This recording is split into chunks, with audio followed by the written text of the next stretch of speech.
Ma'asyiral muslimin, hafizakumullah. Topik bahasan khutbah Jumat kita kali ini adalah upaya menghilangkan resah, gelisah, depresi, stres dalam diri kita. Ada 5 hal yang harus senantiasa menjadi jiwa keseharian kita, dan boleh jadi 5 hal ini pula penyebab resah, gelisah, gundah gulana kita, dan solusinya pun dengan 5 hal ini yang harus dipositifkan. 5 hal tersebut adalah yang pertama, istighfar. Boleh jadi yang menjadikan kita resah, gelisah, gundah gulana diakibatkan oleh dosa-dosa kita. Solusinya adalah istighfar. Kalau kita mau merenung, banyak sekali dosa yang kita lakukan sejak akil balik sampai saat ini. Dosa mata kita, dosa lisan kita, dosa telinga kita, dosa perut kita, yang di bawah perut kita, dosa tangan kita, dosa kaki kita. Ini baru bahagian yang tampak, belum lagi dosa batinia kita. Dosa sombong kita, riya kita, ujub kita, dengki kita, hasad, hasud, bahkan jiwa dendam yang masih melembaga dalam kalbu kita. Boleh jadi dosa-dosa inilah yang menjadikan hidup kita resah, gelisah, gundah gulana, pilu, duka yang kita tidak sadari, sehingga keresahan, sehingga ketidaknyamanan bukan karena apa-apa dan siapa-siapa, karena kita tidak menyadari banyak hilaf salah yang belum bersungguh-sungguh untuk kita mohon ampun pada Allah.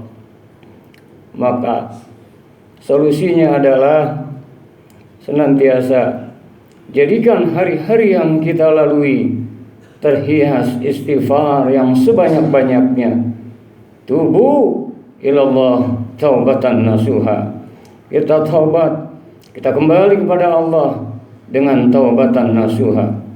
Kalau Rasulullah Nabi kita Muhammad sallallahu alaihi wasallam dalam sebuah sabdanya, inni la astaghfirullahal azim wa atubu ilaihi fi kulli yaum 70 marrah. Aku mohon ampun dan bertaubat pada Allah dalam setiap harinya 70 kali. Dalam hadis lain, riwayat lain, mi'ata marrah, 100 kali. Bagaimana dengan kita? Hendaknya orang yang bertaubat, yang memperbanyak istighfar hari-harinya, bukan hanya 3 kali usai sholat dia istighfar, dia perbanyak, terlebih di sepertiga malamnya. Astaghfirullahaladzim, astaghfirullahaladzim, astaghfirullahaladzim. Bukan hanya di lisan dia sadar, teringat dosa-dosanya, seraya menetes bersimbah air mata membasahi pipi. Astaghfirullahaladzim, yang dengannya dilapangkan hatinya.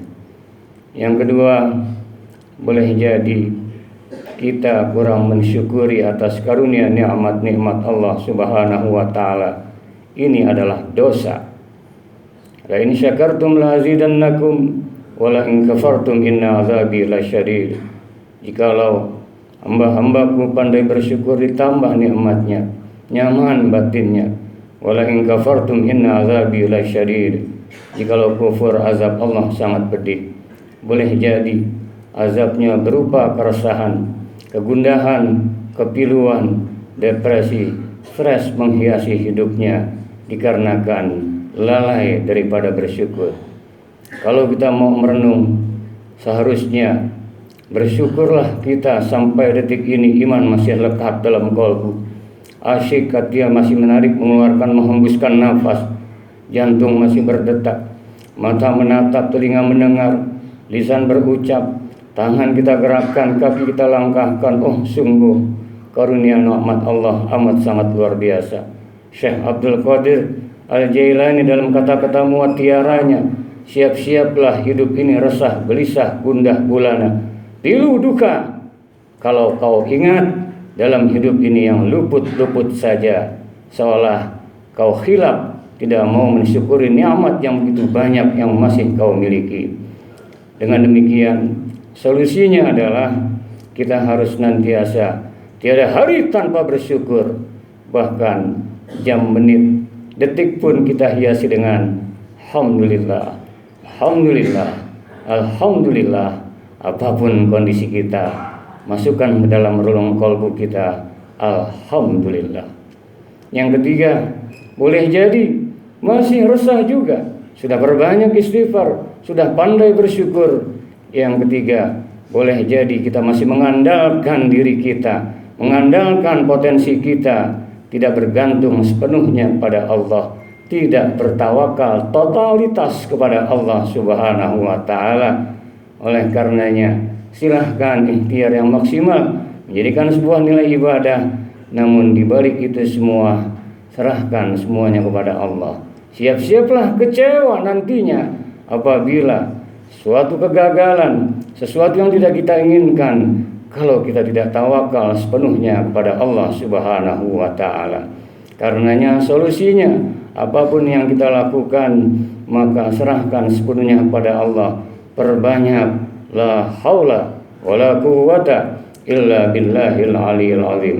Hakikatnya kita hamba, tiada berdaya, tiada upaya, melainkan diberdayakan oleh Allah yang maha tinggi lagi maha agung.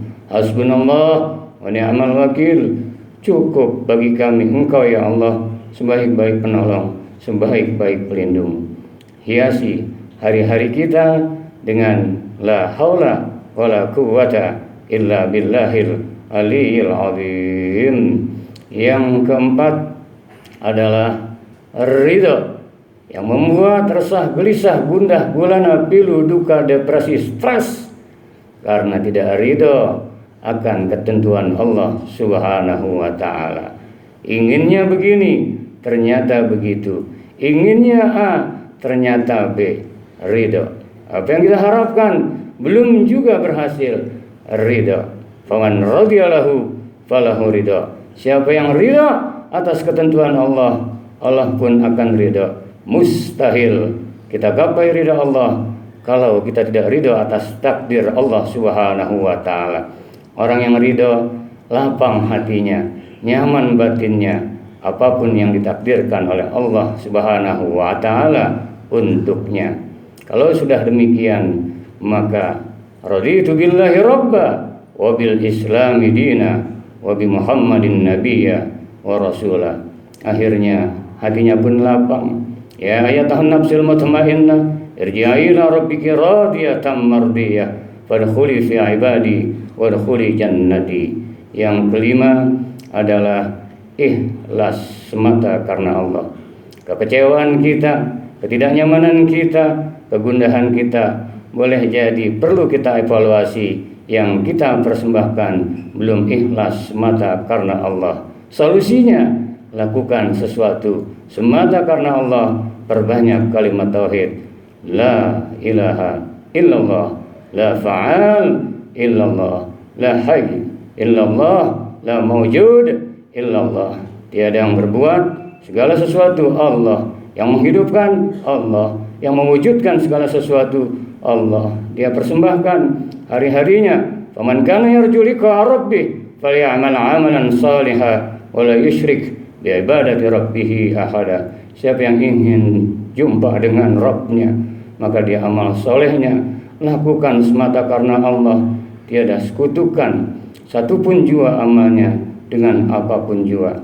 Jadilah dia hamba-hamba Allah yang selalu terhias hari-harinya dengan istighfar, mohon ampun atas hilaf salahnya, dengan syukur, selalu memujinya, selalu bahagia atas ketetapan Allah seraya mensyukurinya, selalu tawakal pada Allah, ridho atas takdirnya, semua dipersembahkan hidupnya lillahi ta'ala. Dengan demikian insya Allah resah, gelisah, gundah, gulana, pilu, duka sirna diberikan oleh Allah Subhanahu wa ta'ala. 5 hal ini kalau disingkat istighfar, syukur, tawakal, ridha, ikhlas, mudahnya adalah istri.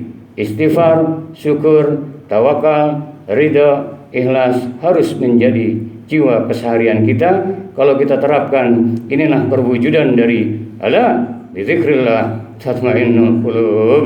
Ketahuilah dengan zikrullah hati akan menjadi tentram. Ditentramkan batin kita, dicerahkan pikiran kita, lapang hati kita. Kalau sampai akhir hayat kita, insya Allah kita akan berakhir dengan husnul khatimah. Amin ya rabbal alamin. Barakallah li wa lakum fil Qur'anil azim wa nafa'ani wa iyyakum bima fihi minal ayati wa zikril hakim wa taqabbala minni wa minkum tilawatahu innahu huwas samiul alim. Aqulu qawli hadza wa astaghfirullahal azim li wa lakum wa lisairil muslimina wal muslimat wal mu'minina wal mu'minat fastaghfiruhu innahu huwal ghafurur rahim. Allahumma shalli wa sallim ala sayyidina Muhammad wa ala ali sayyidina